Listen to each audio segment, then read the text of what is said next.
Salam alaikum, alaikum salam. Kensamelo Hakutar, I pray that the Most High blesses you guys all. And you guys having a great weekend. Video, when I'm making today Sunday. Um, if you hear any noise in the background, that's a couple of houses down. I guess they working or something.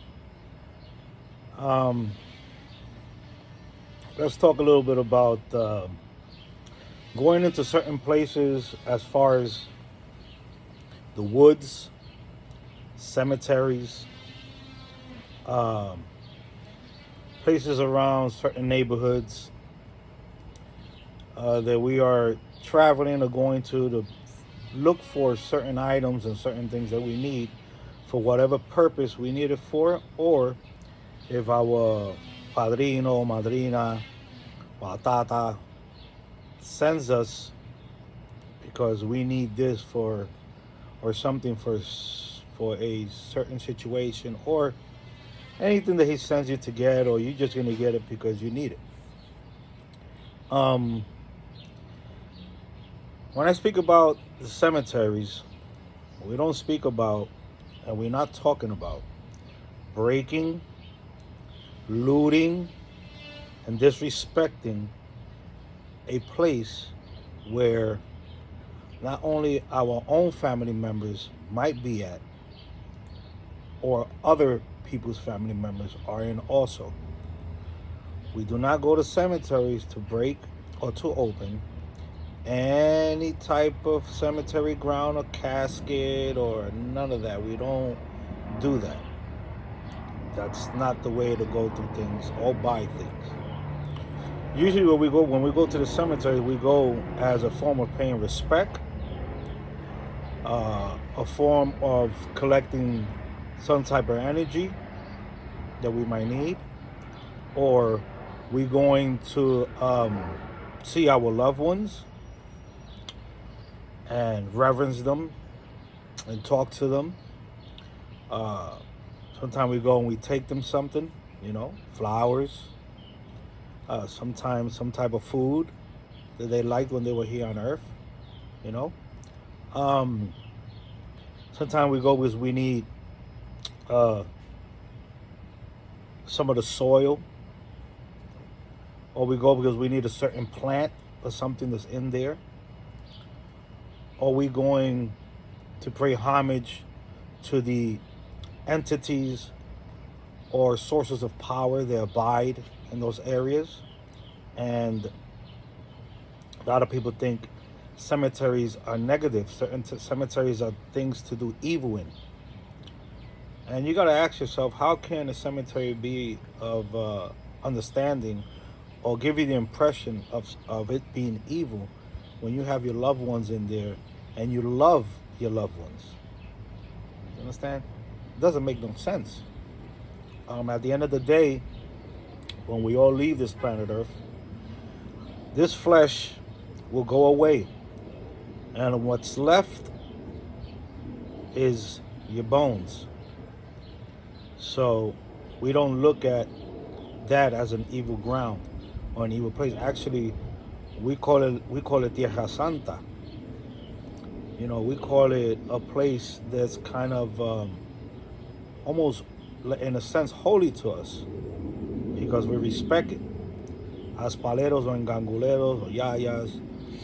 Um, Another thing that I wanted to speak about was when you go to the country, into the woods, and you're looking for certain items that you need and you want to bring them back with you, and you just grab them and take them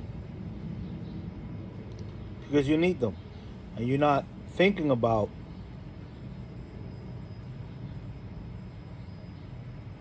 paying respect or asking for permission before you even enter into that place, wherever it be in the woods or in a cemetery or a place where there's four corners, certain areas that we go to, and other religious people also.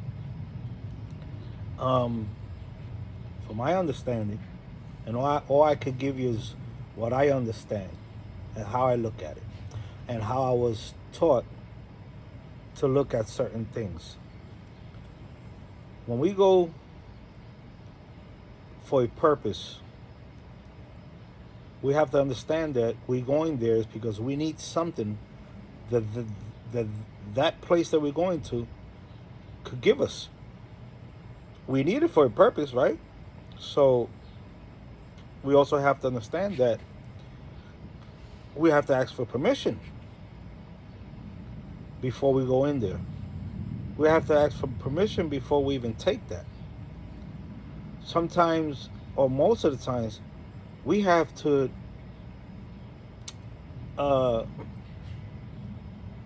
kind of like barter with them.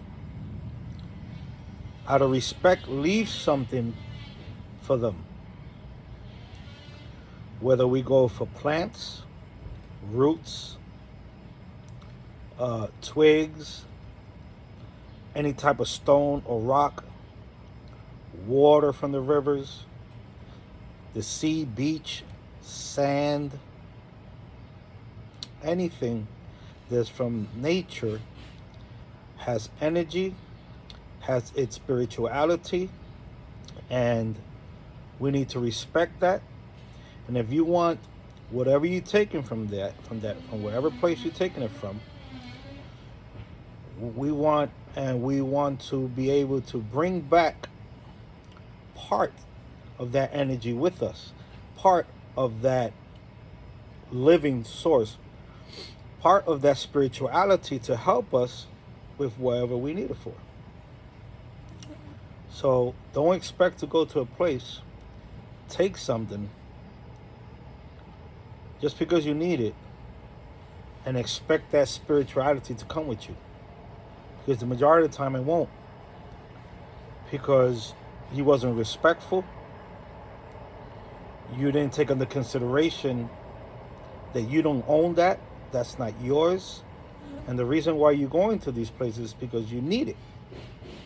So you want to be able to pay homage, respect where you're getting from, ask permission, leave something behind,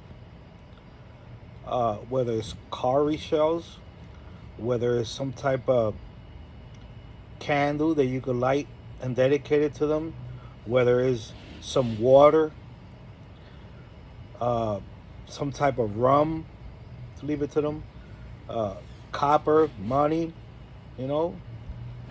We call it derecho that we leave. Corn. Ask whoever's sending you to get these things to explain to you the procedure and the things that you need to take those items from wherever place you're taking it from in nature. What do you have to leave behind, if anything? Or what should you say before you walk in, when you walk out? Okay? You have to be very wary about these things. Because you want to be blessed with the items that you're taking. Like I said, you want the spirituality to come with that. Okay? Also, you have to, this is more the right way of doing things in Palo. You see, a lot of us are not taught the exact timings, the moon phases, whether during the night or during the day we should take these things or go get these things and bring them with us, or leave something at a certain time. A lot of us are not taught that. Because this is the real traditional way. And in this era, I don't know, it just seems like either I haven't been that fortunate enough to find a lot of elders that follow these rules, but at the same time, a lot of elders know the timings,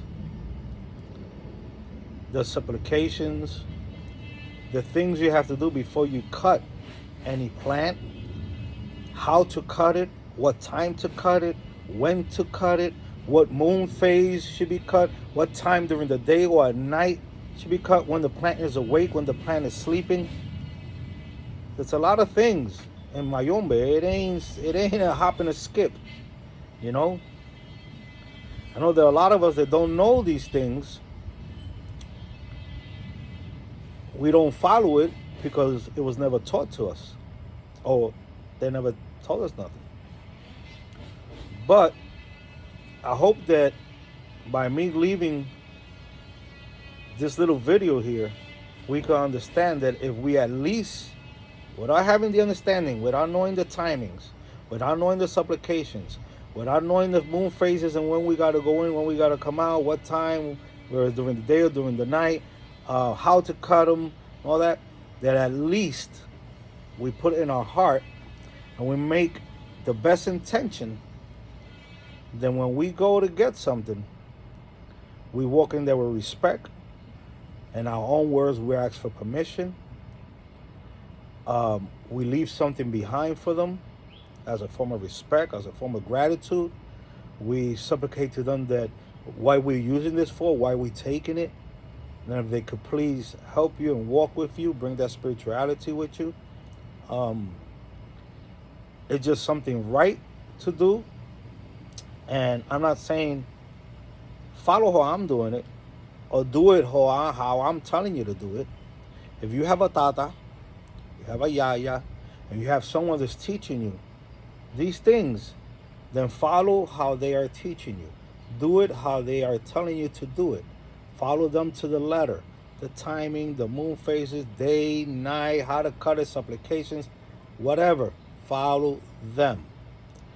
But if you don't have anybody or somebody that has taught you and you can't find nobody, you ask around and nobody wants to give you that information, then the least you could do is be a human being and a spiritual being that you are, and have the can I say, the heart, the love that you have for spirituality, and to understand that just because they don't talk like you and me or eat like you and me, it's not a living source. It has life. It has spirit. It has energy. You understand? So, just wanted to make that little video, explain certain things like that. I can't go much into details. Like I said, I'm a student just like yourself. I'm learning as I go. Sometimes I bump in or speak to somebody that could give me, that would give me something that I don't have as far as some type of knowledge. Sometimes I bump into religious leaders that don't want to share nothing with you, and it's okay. It takes time, and you do the best that you can. And hopefully, little by little, your own spirits, your own spirituality will talk to you and will guide you to do certain things. I'm not saying to do stuff you're not supposed to do.